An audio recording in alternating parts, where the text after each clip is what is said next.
sexto semestre, Julián Quintero de quinto semestre, Daniela Rodríguez de octavo y Laura Palacio de doceavo semestre.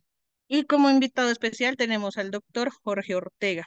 El doctor Jorge Ortega es médico cirujano egresado de la Universidad de Cartagena, especialista en oftalmología de la Universidad Militar Nueva Granada.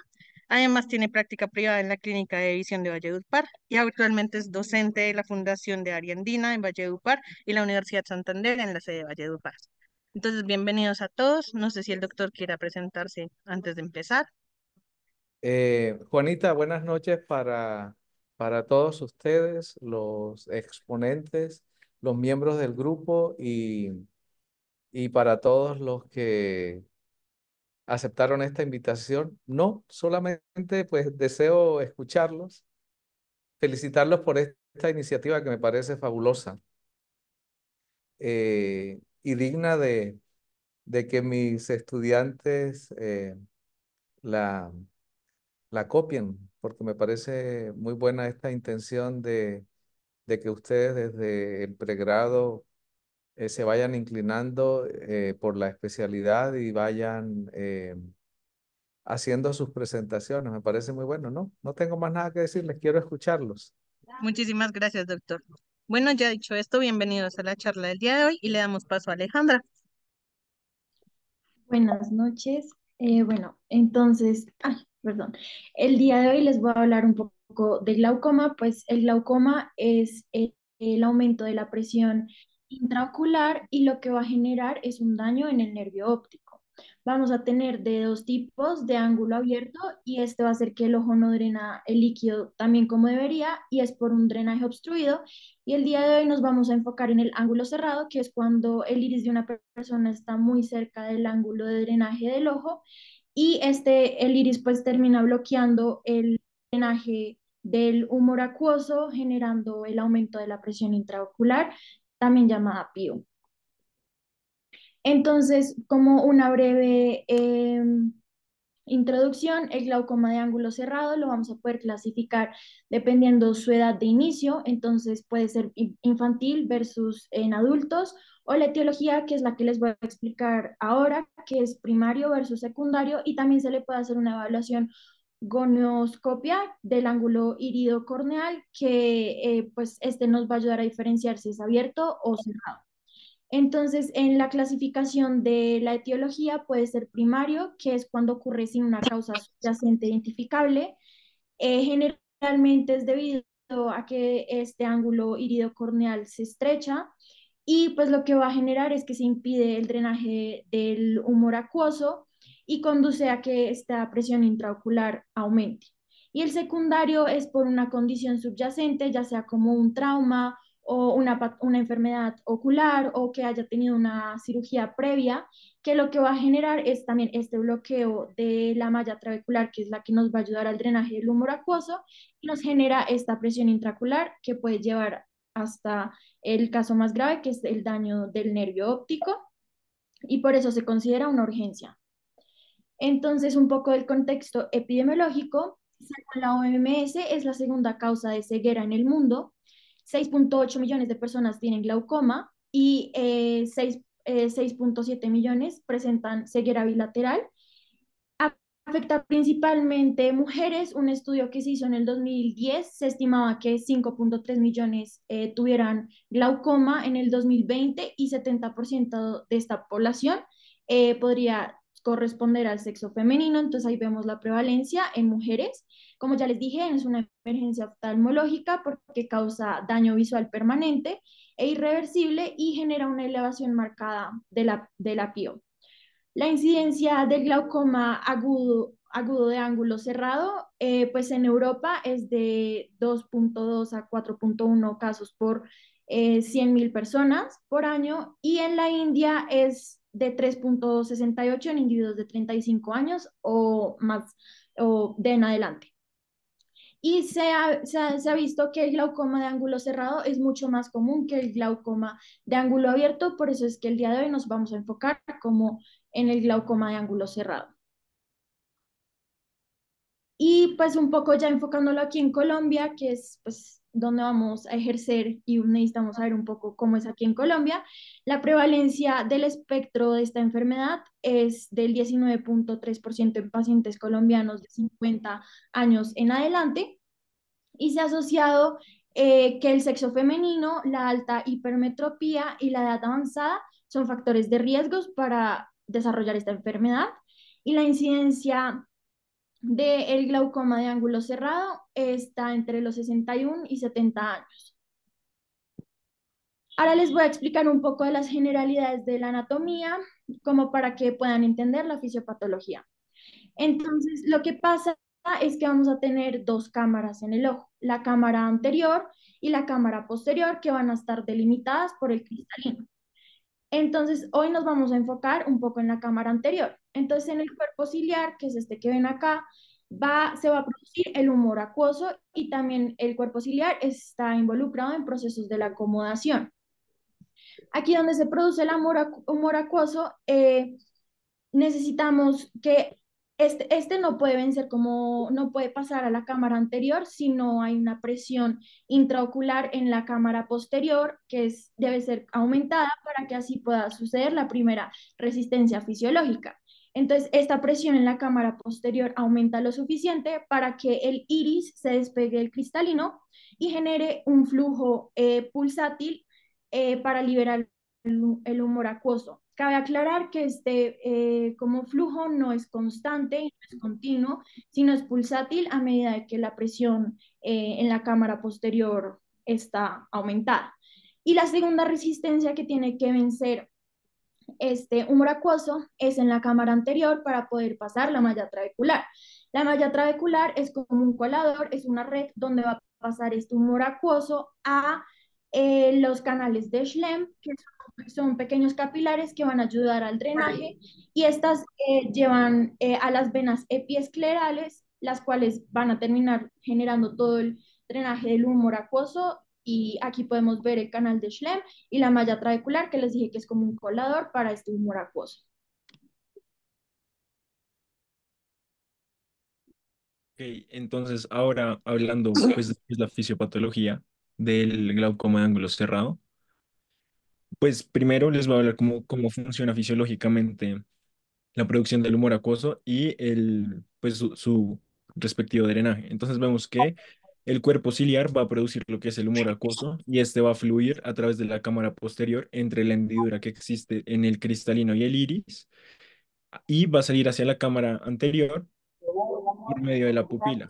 Ahí pues va a circular y se va a drenar a través, como nos dijo María Alejandra, de la malla trabecular, de ahí va a pasar al canal de Schlemm y pues del canal de Schlemm va a drenar a las venas epiesclerales. Siguiente, por favor. Bueno, entonces ya como tal en la fisiopatología vemos que pues como tal, como nos dijo María Alejandra, se va a dar un cierre del ángulo, como vimos, se va a llamar glaucoma de ángulo cerrado. Entonces el cierre de ángulo va a hacer referencia a ciertas alteraciones de la configuración anatómica de lo que es el segmento anterior del ojo, o pues las estructuras que vemos en el segmento anterior, que son la córnea, el iris, el cuerpo ciliar, el cristalino. Estas alteraciones en cualquiera de estas estructuras nos va a resultar en lo que es una obstrucción del ángulo de drenaje iridocorneal, que es el que se encuentra pues cercano a la malla trabecular. Este cierre de ángulo lo que va a producir, como ya nos mencionaron, es una limitación del flujo del humor acuoso, que no va a permitir que pues se dé su adecuado drenaje, que como ya les mencioné va a ser de la malla trabecular al canal de Schlemm y pues posteriormente a las venas epiesclerales. Entonces, como tal, el primer mecanismo por el que se va a presentar pues el cierre de ángulo en el glaucoma es un fenómeno que se llama fenómeno de oposición, que es cuando el iris se pega mucho y se pega mucho a la córnea o al ángulo iridocorneal y nos va a obstruir ese drenaje del humor acuoso. Entonces, como tal, en el fenómeno de oposición va a haber este contacto como iridotrabecular que puede ser transitorio o permanente. Y pues algo que hay que tener en cuenta es que independientemente de la característica, si es pues transitorio o permanente, el ángulo en estos pacientes va a permanecer estrecho en condición, pues, en comparación a un paciente que no presenta el cierre de ángulo. Que es importante tener en cuenta, pues dentro de la fisiopatología, que el iris pues se va a reducir O sea, cuando se produce una dilatación de la pupila, se va a reducir como si fuera una esponja, como cuando se aprieta. Y en los ojos donde se presenta el cierre de ángulo, va a haber como una expansión paradójica del volumen de pues, del iris, que puede ser como la razón que contribuye a que se dé pues, el amontonamiento del iris y que va a producir el cierre de ángulo. Y pues, como tal, los dos mecanismos principales que nos van a generar ese fenómeno de oposición van a ser el bloqueo pupilar y el iris en meseta o iris plató. Siguiente, por favor. Ah, bueno, aquí les voy a mostrar un video de cómo se vería.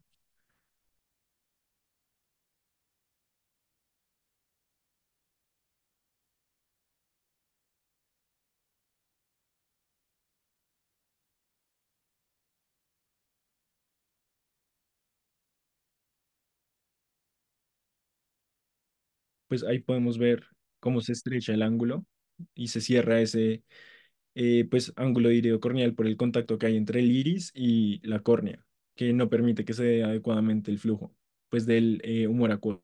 Siguiente, por favor.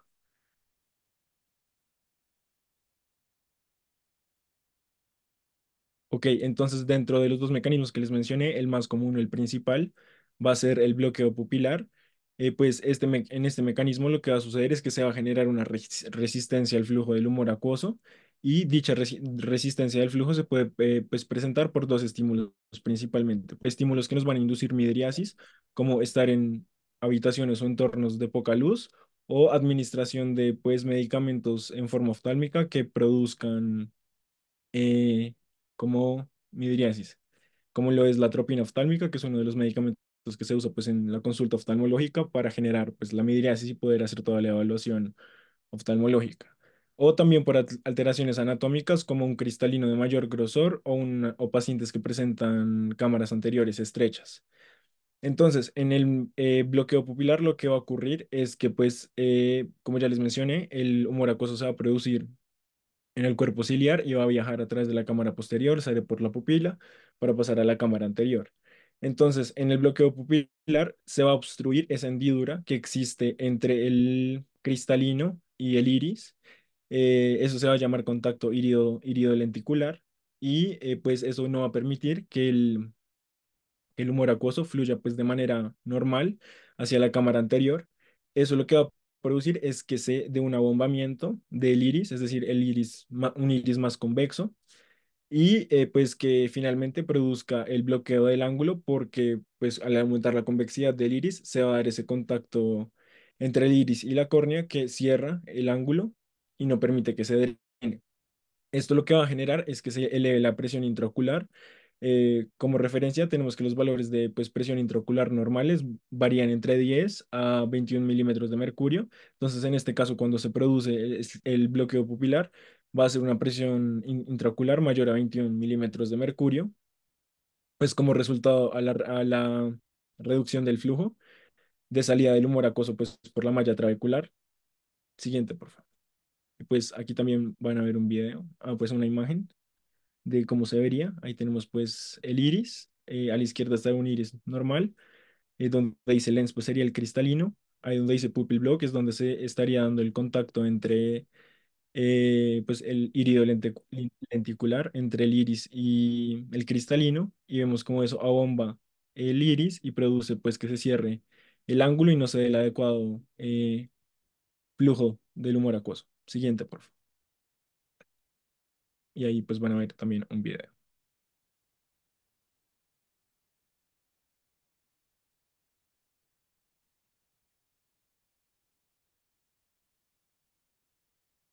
Ahí podemos ver el contacto irido-lenticular, que pues va a producir el cierre del ángulo. Como podemos ver ahí, el ángulo está casi que completamente cerrado.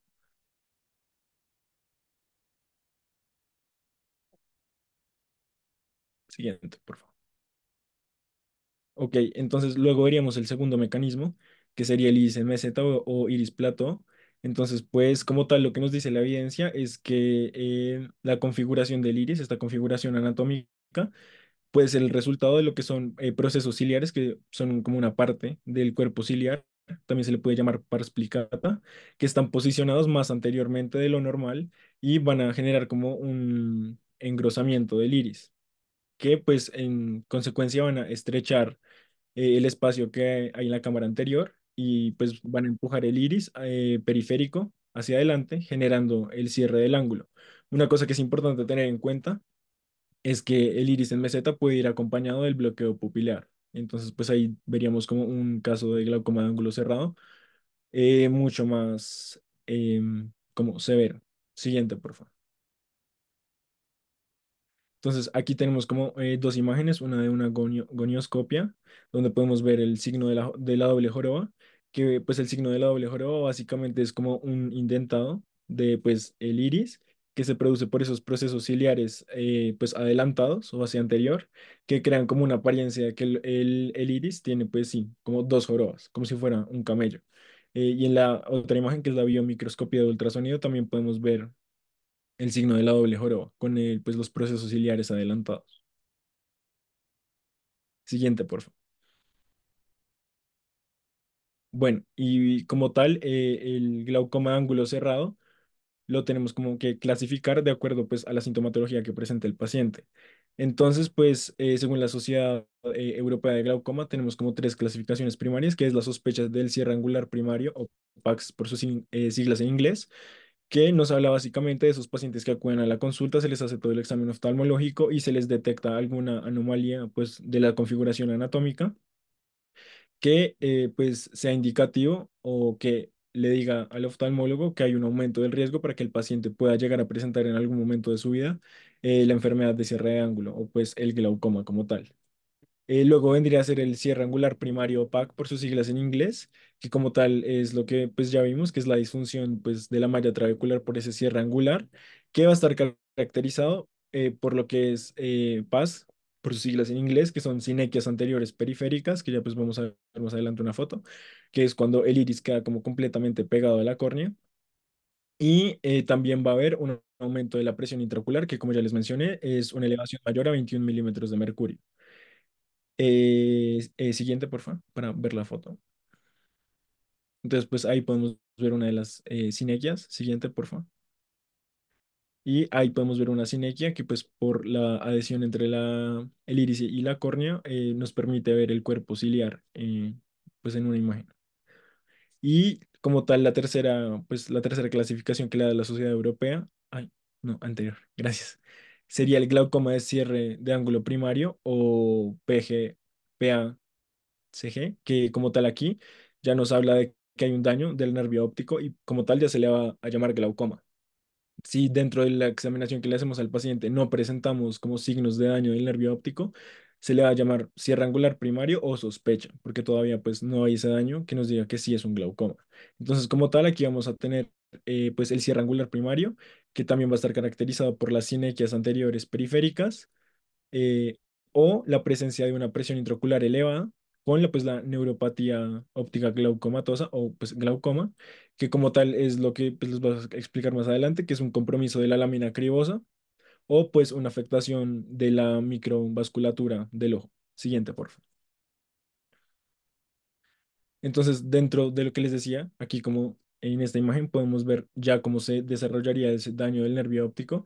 Entonces, en la imagen A tenemos como la configuración normal de un ojo. Entonces, vemos que la convergencia de los axones pues, de las células ganglionares de la retina van a salir del ojo por lo que es la lámina cribosa que podemos ver ahí pues señalada y esa convergencia de los axones de las células ganglionares nos van a formar lo que es el nervio óptico que va a viajar hacia al núcleo geniculado lateral pues para hacer sinapsis e enviar toda la información sensorial pues del ojo al cerebro.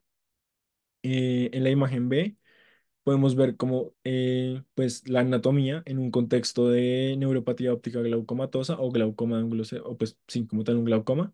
Entonces vemos que ahí o en el glaucoma, como les mencioné anteriormente, se va a aumentar la presión intraocular y ese aumento de la presión intraocular va a desplazar la lámina cribosa hacia posterior. Esto va a generar que la lámina cribosa se adelgace y pues por ende se va a producir un estrechamiento del borde del disco óptico. Estas alteraciones en la lámina cribosa van a iniciar o lo que sería como un bloqueo del transporte axonal de las células ganglionares y va a producir una degeneración apoptótica pues, de estas células. Y como tal, el aumento de la presión intraocular no solo nos va a generar como esa degeneración apoptótica de los axones de las células ganglionares, sino también produce cambios en todo lo que es las otras estructuras celulares que encontramos pues en el ojo. Va a haber tanto afectaciones moleculares de estas poblaciones celulares como estructurales. Entonces, como tal, las principales pues, estructuras que también vamos a encontrar en el nervio óptico que se ven afectadas va a ser la microglía, qué pena, y los astrocitos. Y también vamos a ver una remodelación de la matriz extracelular y alteraciones en la microcirculación del ojo. Y, y, pues ahí podemos ver en un fondo de ojo cómo se vería pues un nervio óptico normal y un nervio óptico con pues, la neuropatía glaucomatosa. Bueno, y dentro de los factores de riesgo que pues, vemos para el glaucoma de ángulo cerrado, les voy a presentar cinco, que es la raza y la etnia principalmente. Entonces, vemos que las personas de descendencia africana van a tener una incidencia entre el 0,1 y 0,6%. Las poblaciones pues, derivadas de Europa van a tener una incidencia entre el 0,3 y el 2,2%. Y luego vamos a tener la población asiática, que va a ser la más afectada por el glaucoma de ángulo cerrado, específicamente pues, los residentes o provenientes de Asia del Este o Asia Oriental, como lo son los japoneses, que van a presentar una incidencia del 0,4% al 1,7%, o los chinos de un 2,1%. También vemos que la población inuit, que son todas pues, las poblaciones que residen en las regiones árticas de América, como lo es Groenlandia, Alaska, Canadá, etcétera, van a tener pues la mayor incidencia de glaucoma de ángulo cerrado con una incidencia del 4,8%. También vamos a tener como factor de riesgo la biometría ocular o las alteraciones pues, anatómicas que se puedan ver en los pacientes, como lo es una pues, longitud axial corta, es decir, los pacientes que presenten hipermetropía axial, un ojo más corto. Como les mencioné anteriormente, los pacientes que tengan un segmento anterior pequeño o una cámara anterior poco profunda también. Los pacientes que presenten un aumento en la curvatura anterior del cristalino porque van a favorecer pues, el contacto irido-lenticular. Y también pues ese contacto irido-lenticular se puede ver pues, favorecido por un cristalino grueso o una patología que también se le puede decir lens bolt. La edad, vemos que el glaucoma de ángulo cerrado o pues la prevalencia del glaucoma de ángulo cerrado va a aumentar después de los 40 años de edad, porque principalmente se van a dar como ciertos cambios anatómicos en el ojo, como el aumento del grosor y pues el movimiento hacia anterior del cristalino. También pues va a ser mucho más frecuente o mucho más común que un contacto irido-lenticular mucho más frecuente. El sexo también vemos que las mujeres se ven más afectadas, son 2 a 4 veces pues más comunes los casos de glaucoma de ángulo cerrado en la mujer, independientemente de la raza. Y esto se debe a que las mujeres presentan segmentos anteriores más pequeños, igual que una longitud axial del ojo más corta. Y por último tenemos lo que es la historia familiar y genética, que sería la incidencia del pues, el cierre angular primario, que va a aumentar con pues, los familiares de primer grado de las personas afectadas. También esto va a ser dependiente de la raza, teniendo en cuenta lo que les mencioné anteriormente. Entonces los caucásicos van a tener pues, esta incidencia del 1 al 12%. Los chinos va a aumentar 6 veces a la que les mencioné anteriormente, es decir, del 2,1 a aumentar 6 veces. Y la población inuit, que es toda la población pues, de Groenlandia, Alaska y Canadá, va a aumentar en un 3,5%. Siguiente.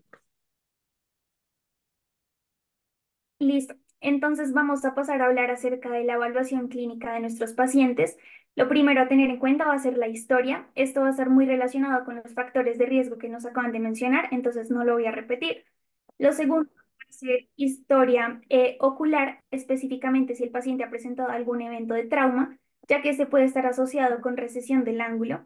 Y también si se ha sometido a procedimientos queratorefractivos, porque este tipo de procedimientos puede resultar en córneas delgadas y por lo tanto, pues la medición de la presión intraocular puede estar artificialmente baja.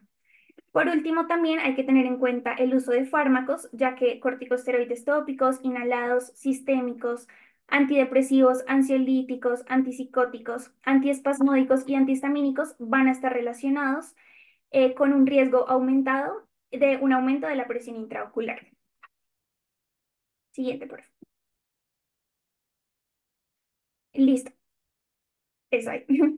Entonces, hablemos de los signos y síntomas. Como ya sabemos, la mayoría de las formas de glaucoma usualmente van a ser asintomáticas, ya la enfermedad está en estadios tardíos.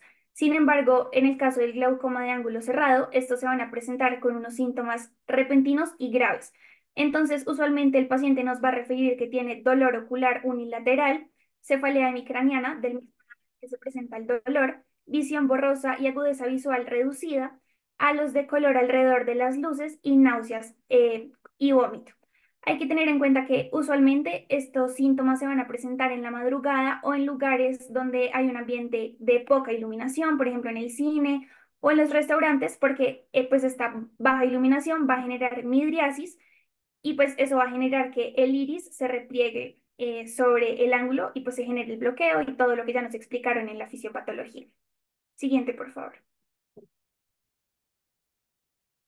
Listo. Entonces, los signos que nos van a sugerir que hay un aumento rápido de la presión intraocular van a ser inyección visual marcada, edema en la córnea, cámara anterior poco profunda, que ahorita más adelante vamos a ver cómo evaluar esto. También una pupila media dilatada en aproximadamente 4 a 6 milímetros que va a reaccionar mal a la luz, una presión intraocular elevada. Si tenemos pues, a nuestra disposición un tonómetro de Goldman, puede llegar incluso a 80 milímetros de mercurio. Si no, podemos sospecharla haciendo palpación digital. Entonces vamos a palpar el ojo del paciente y vamos a comparar el tono con el ojo contralateral o con pues, nuestro ojo sanos como examinadores. Em, Qué pena ahí el video no se puede ver, pero también va a haber presencia de células y flare, que pues nos va a indicar inflamación, cierre de ángulo en la gonioscopia, que vamos a hablar de eso también más adelante, y también edema en la cabeza del nervio óptico. Sigue, por favor.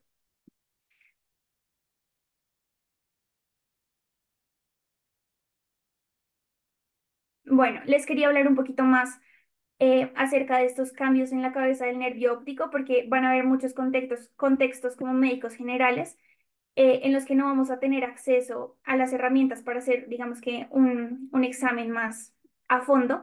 Entonces, el fondo de ojo nos puede guiar hacia el diagnóstico de glaucoma de ángulo cerrado si tenemos claros esos cambios que se van a presentar.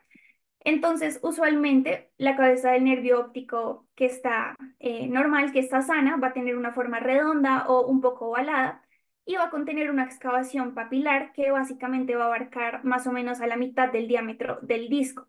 Pero en el caso del glaucoma de ángulo cerrado, va a haber un agrandamiento de esa excavación, también va a haber adelgazamiento del borde focal, va a estar asimétrico si comparamos esa excavación del ojo enfermo versus el ojo sano, y también puede haber hemorragia superficial del disco.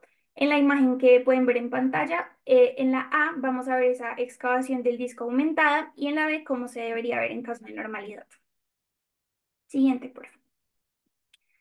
Listo. Entonces, para hacer la evaluación del segmento anterior, tenemos el método de Van Herijk, que básicamente se va a utilizar la lámpara de hendidura, se va a proyectar la luz sobre la esclera desde la parte temporal hasta el limbo en un ángulo de aproximadamente 60 grados y a partir de eso se va a clasificar el riesgo del cierre. ¿Puedes poner el video, porfa, para mostrar cómo se hace?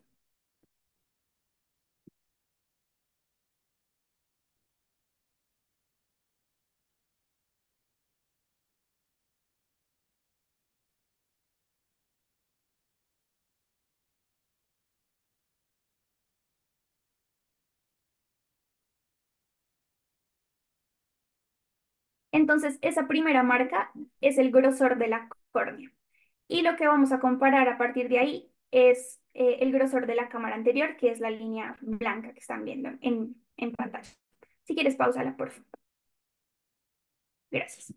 Listo. Entonces, a partir de eso, como les estaba comentando, se va a clasificar el riesgo del cierre del ángulo. Cabe aclarar que esto no es un diagnóstico, sino simplemente una estratificación del riesgo. Entonces, si esa relación es 1 a 1 o superior, se clasifica como muy poco probable. Si es 1 versus un medio, es poco probable. 1 versus un cuarto posible, 1 versus menor a 1/4 probable, y si no se logra ver la hendidura de la cámara anterior, se clasifica como cerrado. Sigue, por favor. Listo, entonces hablemos ahora sí de la gonioscopia, que va a ser el método, o bueno, el gold standard para diagnosticar el glaucoma de ángulo cerrado. Y pues es una técnica en la que se utiliza un lente especial para la lámpara de hendidura que va a permitirnos visualizar el ángulo entre la córnea y el iris. Normalmente, sin el uso de este tipo de lentes, no vamos a poder visualizar ese ángulo por un fenómeno que se llama reflexión interna total, que básicamente se refiere a que la luz que procede de ese ángulo se va a reflejar totalmente de regreso al ojo, entonces nunca la vamos a poder ver con la lámpara de hendidura sin el uso de lente, como pueden ver aquí en la imagen debajo de la flecha. Dependiendo del lente que se utiliza, vamos a poderla examinar de forma directa o indirecta. Entonces, en el caso de la directa, va a ser un lente muy convexo y pues va a salir esa imagen totalmente recta. Mientras que en el caso de la indirecta, vamos a utilizar un espejo, por lo que la imagen va a salir reflejada, la imagen del ángulo. Siguiente, por favor. Listo. Entonces, los lentes de la directa van a ser de Cope, de Barkan, de Swan Jacob o de Richardson. Y pues esta técnica casi siempre se utiliza es en el quirófano con el paciente bajo anestesia y en supino. Mientras que la indirecta sí se va a utilizar más en el ambiente clínico. Esta se realiza mediante los lentes de Posner, que creo que es el que más se está usando actualmente, el de Sussman y el de Zeiss, que ya creo que no se está produciendo tanto. Entonces, como es indirecta, como les estaba comentando, que es con espejos, este va a reflejar el ángulo, pero de manera invertida. Algo a tener en cuenta también es que en los ojos con un ángulo cerrado hay que distinguir, como nos estaban explicando en la fisiopatología, si va a ser cerrado por un contacto iridotrabecular o si hay sinequias periféricas. Entonces, para hacer eso, vamos a hacer una gonioscopia dinámica. Lo que se hace ahí es que, bueno, esta es indirecta y se va a ejercer una presión muy suave sobre la córnea, entonces va a hacer que el humor acuoso fuerce el ángulo en la cámara. Entonces, si es por contacto iridotrabecular, ese ángulo se va a abrir y las estructuras van a ser más visibles. En cambio, si es por sinequias anteriores, el ángulo se va a mantener. Siguiente. Ok, entonces acá tenemos una imagen, bueno, dos imágenes. En la primera vamos a ver un dibujo de cómo se debería ver con la gonoscopia uno normal. Entonces ahí podemos identificar las estructuras en el 1 del iris, en el 2 la banda del cuerpo ciliar, en el 3 el espolón escleral, en el 4 la malla trabecular y en el 5 la línea de Schwab. Mientras que pues la realidad es que no se va a ver así de bonito, sino que pues se va a ver casi seguido, por lo que vamos a estar usando la técnica indirecta, como pueden ver en la otra imagen, que pues nos está mostrando sinequias anteriores periféricas en la red trabecular. Siguiente, por favor. Entonces, a partir de lo que identificamos en esta evaluación, se va a generar una clasificación que es la de Schaefer, basada en la angularidad, o sea, qué tan abierto o qué tan cerrado está ese ángulo. Básicamente se utiliza en grados, entonces si es de 45 a 35 es de clase 4 y va bajando hasta que ya hay 0 grados en ese ángulo y ya se considera que está cerrado en toda su circunferencia. Siguiente, por favor. Vamos a tener otros exámenes de imagen que nos van a ayudar a complementar la evaluación por el gonoscopio. ¿Por qué? Porque muchas veces las opacidades corneales no van a permitir que se realice de manera adecuada.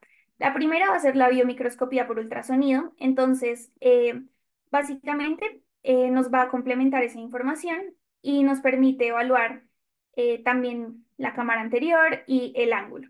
Entonces, en la imagen van a poder ver en la A engrosamiento del iris, en la B iris bomba, que creo que también ya nos lo explicaron en la fisiopatología, pero básicamente va a ser una protrusión anterior del iris que se provoca pues por la acumulación del humor acuoso en la cámara posterior, y en la C una rotación anterior del cuerpo ciliar. Siguiente, por favor. Y la otra imagen que nos va a ayudar a apoyar el diagnóstico es la tomografía de coherencia óptica del segmento anterior, que pues básicamente pues también es una técnica no invasiva que nos va a dar una imagen transversal en vivo de la retina. Si quieres, dale play para que vean más o menos cómo es.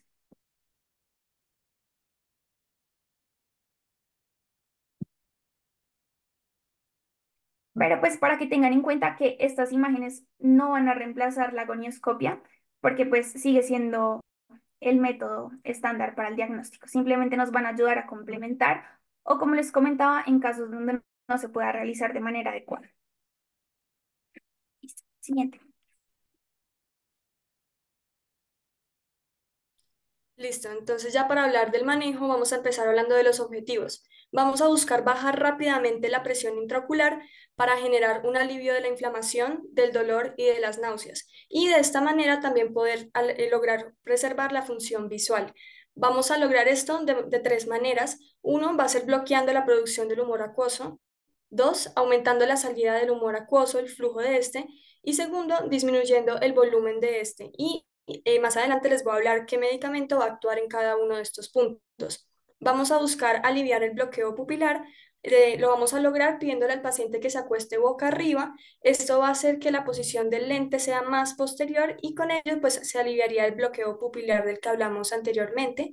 Vamos a buscar eliminar el edema corneal, el manejo del dolor y de las náuseas y también pues evitar que haya un daño más extenso a nivel del nervio óptico.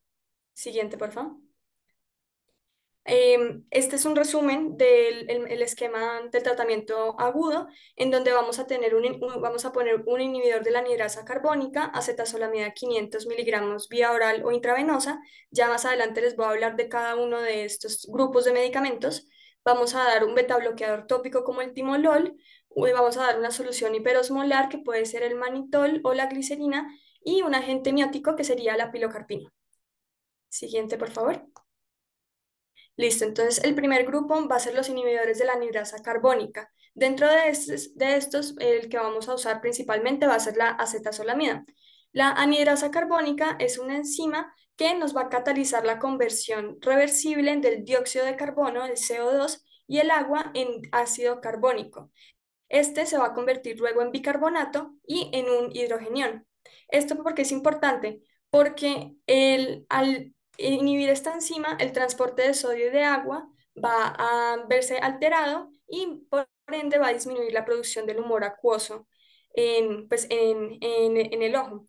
Va a haber una disminución del sodio que se produce y por eso pues, va a haber una disminución de la osmosis de agua que genera esta enzima. Es importante tener en cuenta que vamos a manejar dosis de 500 miligramos por vía oral o intravenoso y se va a preferir la vía oral siempre que el paciente esté tolerando esta vía. Vamos a ver que cuando es por vía oral hay una reducción máxima de la PIO en 2 a 4 horas y esta va a durar de 6 a 8 horas. Y cuando es intravenosa se va a disminuir de una manera más rápida en aproximadamente 2 minutos y va a tener un efecto máximo en 10 a 15 minutos. Siguiente, por favor. Listo, luego tenemos el grupo de los beta bloqueadores tópicos, dentro del cual está el timolol, muy importante. Este grupo de medicamentos lo que hace es que disminuye la PIO al inhibir la producción de adenosín monofosfato cíclico, el AMSEM, en el epitelio ciliar. Esto lo que va a hacer es que, por consecuencia, va a disminuir la producción del humor acuoso. Va a haber una disminución de la perfusión capilar, de los procesos de ultrafiltración y de bloqueo de los canales de calcio, que todo esto eventualmente va a conducir a que se va a producir menos de este líquido. La secreción del humor acuoso va a disminuir en un 20 a un 50% y la PIO va a disminuir entre un 20 y un 30% con estos medicamentos aproximadamente una hora después de que se apliquen. También es importante tener en cuenta que la presión intraocular va a disminuir también en el ojo contralateral, así solamente se aplique en un ojo. Vamos a manejar una dosis de timolol al 0.5%, una gota en el ojo afectado. Puede tener un inicio de acción en aproximadamente 30 minutos y el efecto máximo es de 1 a 2 horas y puede durar menos de, pues dura aproximadamente un día. Siguiente, por favor. Listo. Con respecto a los agentes mióticos, acá va a ser muy importante la pilocarpina al 1 al 2%. Es muy importante tener en cuenta que los parasimpático-miméticos van a funcionar mejor cuando la pio está en menos de 40 a 50 milímetros de mercurio, es cuando van a tener su mayor efecto.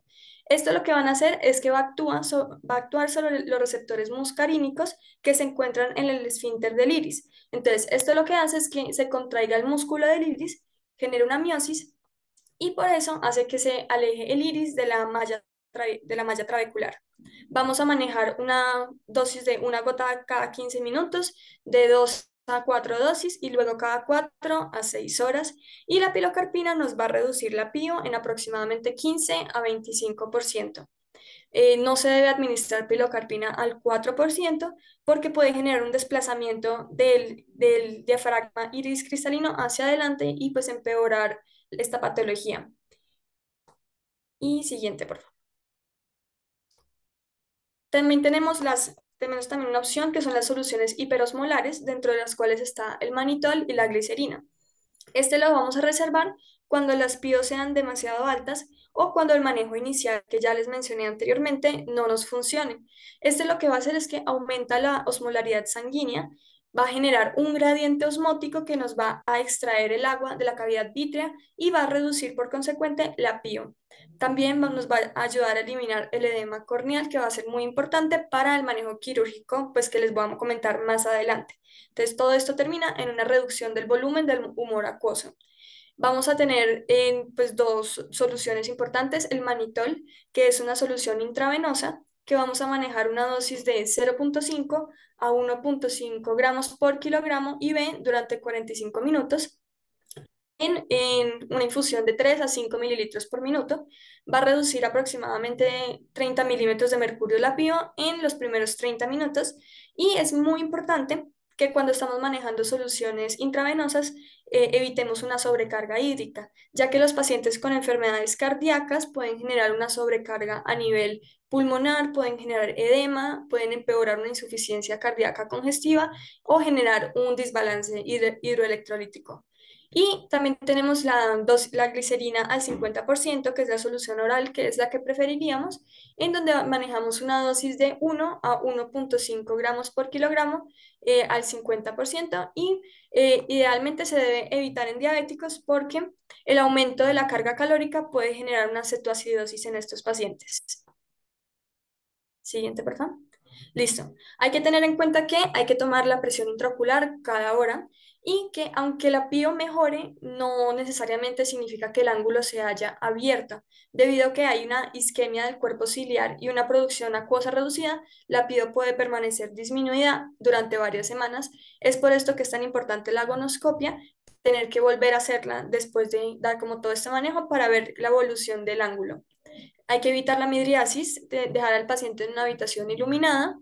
Hay que dejarlo en decúbito supino con una cabecera a 30 grados, por lo que les había comentado del bloqueo pupilar.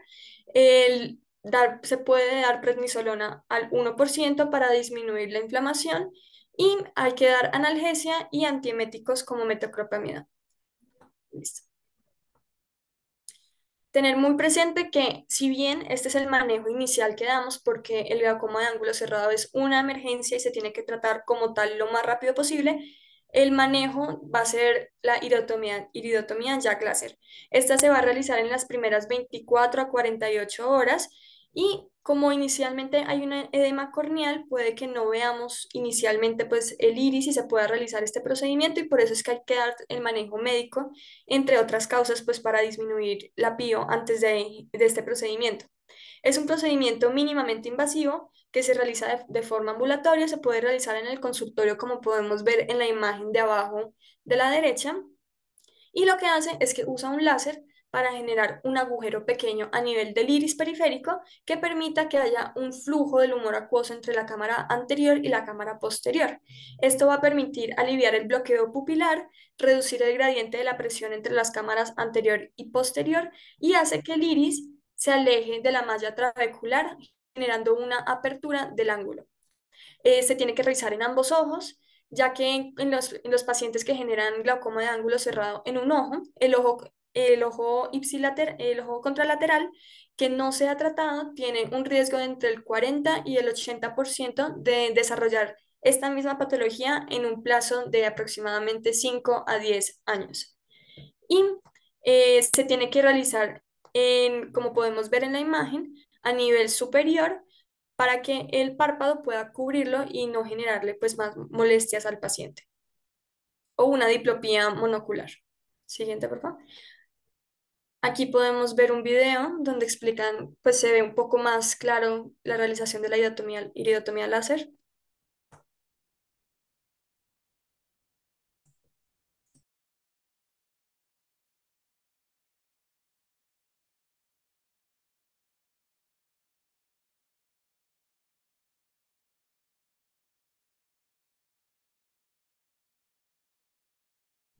Entonces, pues muy importante poner anestesia. Y es que tenía audio, pero creo que no está sonando. Pero entonces ahí lo que podemos ver es que se está generando pues un orificio chiquito en el iris con el láser para que pueda fluir el humor acuoso a través de pues, la cámara anterior y la cámara posterior. Ahí podemos ver cómo hay como un equilibrio de las presiones. ¿Listo? Y cuando no se puede realizar la iridotomía láser o esta no funciona bien, se puede realizar la iridectomía que podemos ver en la imagen de la derecha, en donde lo que hacemos es extirpar quirúrgicamente una porción del iris para crear una apertura permanente y aliviar el bloqueo pupilar. Entonces, ambas se tienen que hacer lo más periféricas posibles y tienen que ser cubiertas posteriormente por el párpado para evitar una diplopía monocular. Siguiente, por favor. Listo. Y ya para terminar, siempre tener en cuenta los diagnósticos diferenciales en glaucoma de ángulo cerrado, la cefalea tipo migraña o en racimos, en donde va a cursar con una presión intraocular normal, puede cursar sin hiperemia conjuntival, no va a haber midriasis media, la migraña va a ser un dolor pulsátil que puede tener el aura, que serían pues los fosfenos, mareo, fotofobia, y también puede cursar con visión borrosa. La cefalea en racimos va a ser el dolor periodontario o temporal unilateral muy severo y este va a cursar con síntomas neurovegetativos homolaterales como podría ser la tosis, el lagrimeo, la rinorrea o la congestión nasal. La conjuntivitis pues se puede diferenciar porque pues si bien ambos pueden tener ojo rojo, aquí no va a haber midriasis media, la PIO va a estar normal, no va a haber alteración de la agudeza visual, la PIO va a estar normal y puede haber una secreción acuosa o mucosa. La uveitis anterior aguda pues va a ser una inflamación aguda del iris y del cuerpo ciliar. Va a haber miosis, esto es muy importante para diferenciarlo del glaucoma. Aquí va a haber miosis y no midriasis. Puede haber una disminución de la agudeza visual moderada, pero hay que buscar los signos característicos de estas, dentro de la cual estaría el fenómeno, pues el signo de Tyndall positivo, que serían las células inflamatorias en el humor acuoso, y pues van a tener una respuesta positiva a los corticosteroides tópicos. Y otro diagnóstico diferencial sería la escleritis, que pues no va a cursar con la alteración de la agudeza visual como lo haría el glaucoma y también tiene una presión intraocular normal. Y listo. Gracias. Bueno, muchas gracias a nuestros expositores. Queremos saber, uno, si, doctor, si tienes alguna duda, algún aporte, qué pena contigo, que quieras agregar, que quieras, no sé, opinar. Y si alguien más presente tenga alguna duda específica que nos pueda mandar, si quieren por el chat o levantan la mano y abren el micrófono. Gracias. Bueno, yo quería, pues, en principio felicitar a María Alejandra, a Julián y a las dos Lauras, porque hicieron una revisión muy completa. Los felicito. Pero yo quería dejar algunas cositas para llevar para la casa, de puntos que hay que dejar bien claros. Y aparte de eso, hacer un poquito énfasis en el manejo que como médicos generales deben darle al glaucoma al ataque agudo de glaucoma por cierre angular. Porque si bien es cierto que ustedes probablemente en unos pocos años sean residentes de oftalmología, van a tener que ejercer primero como médicos generales y deben tener claro el diagnóstico del ataque agudo de glaucoma, porque es una de las competencias que ustedes deben manejar como médicos generales em, en urgencias. Y el pronóstico del paciente va a depender finalmente de la celeridad con que se haga el diagnóstico y del manejo oportuno de la presión intraocular. Entonces, algunos punticos así que hay que tener claros. Glaucoma no es igual a dolor. Eso hay que tenerlo claro. El glaucoma que les va a consultar a ustedes por dolor es el ataque agudo de glaucoma por ángulo cerrado. El glaucoma de ángulo abierto no les va a llegar a la urgencia. Ese llega a la consulta externa. Bueno, eso es tema de otra presentación. Entonces, primera cosa, el glaucoma que produce dolor es el glaucoma por cierre angular. El de ángulo abierto no. Otro punto muy importante, tener claro qué es glaucoma. Glaucoma no es igual a presión intraocular elevada. Glaucoma es daño de las fibras eh, nerviosas del nervio óptico, que se pueda demostrar anatómicamente o fisiológicamente. ¿Cómo lo demostramos anatómicamente? Por las características del nervio óptico y de la capa de fibras nerviosas de la retina, a la que hizo alusión, creo que fue Laura, sí, Laura. Eh, Esa es una cosa. Anatómicamente también hoy tenemos una ayuda muy valiosa y es la medición del espesor de la capa de fibras nerviosas de la retina. Es una valoración objetiva. Y funcionalmente, la campimetría. La campimetría es un examen funcional de los nervios ópticos. Entonces, dejar claro que si yo no demuestro que hay pérdida de fibras nerviosas, no hay diagnóstico de glaucoma. Es decir, un paciente puede tener la presión intraocular normal y tener glaucoma. O puede tener la presión intraocular elevada y no tener glaucoma, porque si el paciente que tiene la presión intraocular elevada no tiene daño en las fibras nerviosas, no tiene glaucoma.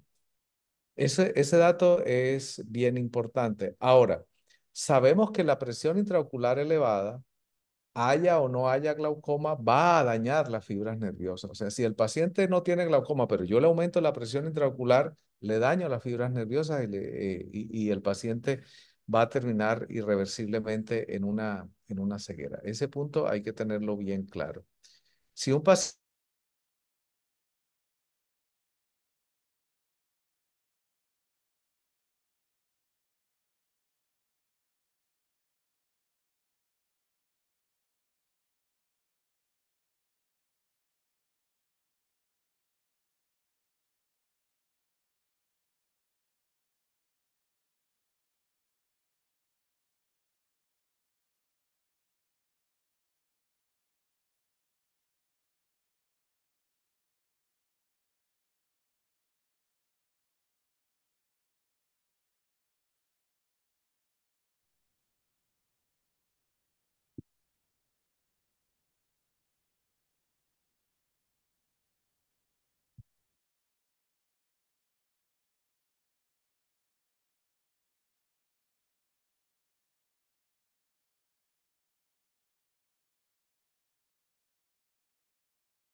perdón, hubo una interrupción. ¿Me están escuchando?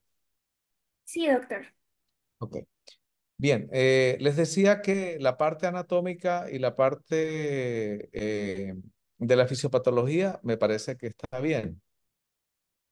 Un mensaje para el diagnóstico de ustedes en el escenario de un médico general que probablemente la única herramienta que tengan es un oftalmoscopio directo. A veces ni un oftalmoscopio directo van a tener y van a tener una linterna. Entonces, tener bien claro el cuadro. Es un paciente que presenta un dolor súbito, generalmente en horas de la madrugada, un dolor súbito intenso, acompañado de cefalea, náusea, vómitos. Posteriormente presenta una pérdida de la visión y cuando ustedes lo examinan, hay un signo que no mencionaron, que es un signo de ojo rojo y es la inyección ciliar o inyección periquerática, que es la inyección que se presenta en el limbo. Cuando ustedes tengan un paciente con ojo rojo y tenga inyección ciliar, eso les hace pensar que el paciente no tiene una conjuntivitis, sino que tiene una patología seria, que puede ser una queratitis, una uveitis o un glaucoma. El otro dato importante es que la córnea está edematosa. No van a ver ustedes el brillo corneal, sino una córnea de un aspecto grisáceo que les dificulta ver los detalles del iris con la luz de la linterna. Y la midriasis media es característica del ataque agudo de glaucoma. Eh, Me hubiera gustado que hubieran presentado también la forma de tomar la presión digital, que es hacerle mirar al paciente hacia abajo y con los dedos palpar el ojo baloteándolo entre los dedos índices. Entonces ya con eso, hecho el diagnóstico de glaucoma, lo más importante es reducir lo más rápido que se pueda la presión intraocular y darle una resolución definitiva al caso con una iridotomía periférica con láser en las primeras 24 a 48 horas. El manejo médico estuvo muy bien expuesto. Unos detallitos en cuanto al manejo de la acetazolamida. Recuerden que la acetazolamida es derivada de las sulfas. Entonces hay que preguntarle al paciente si es alérgico a las sulfas y consignarlo en la historia. Eh, Otro detalle importante del manejo que lo mencionó Laura, pero en el cual hay que hacer mucho énfasis. La pilocarpina no va a actuar sobre un esfínter pupilar isquémico y el esfínter de la pupila está isquémico porque la presión está muy elevada. Entonces, eh, el manejo inicial es bajar la presión y cuando ya tengamos una presión que haya bajado, entonces sí vamos a usar la pilocarpina y allí sí nos va a funcionar la pilocarpina. Ese es otro detalle. Mm, ¿Qué más podría decirles yo? Bueno, si ustedes están en un medio donde tienen acceso al oftalmólogo, pues hay que remitirlo inmediatamente. Pero si están en un área rural, ese paciente, una vez que le hagan este manejo inicial, deben remitirlo para que nosotros le hagamos el tratamiento definitivo, que es la iridotomía periférica. La iridotomía periférica funciona siempre y cuando no haya sinequias posteriores, es decir, no haya sinequias anteriores, perdón, adherencias de la córnea al iris. O sea, si uno tiene ya sinequias, sobre todo en 180 grados, ya a ese paciente no le va a funcionar la iridotomía y hay que hacerle una trabeculectomía. Esos eran los puntos en los que quería hacer énfasis. No sé si tengan alguna pregunta, alguna duda.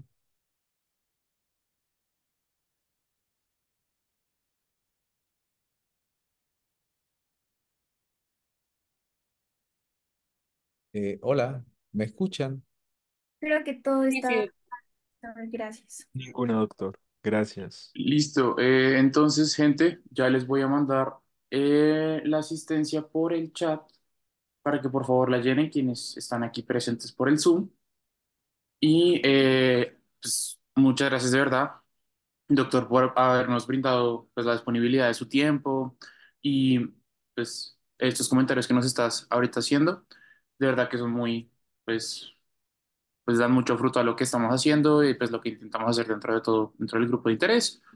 Y nada, pues agradecer todo por el espacio. Como les digo, ya voy a pausar la grabación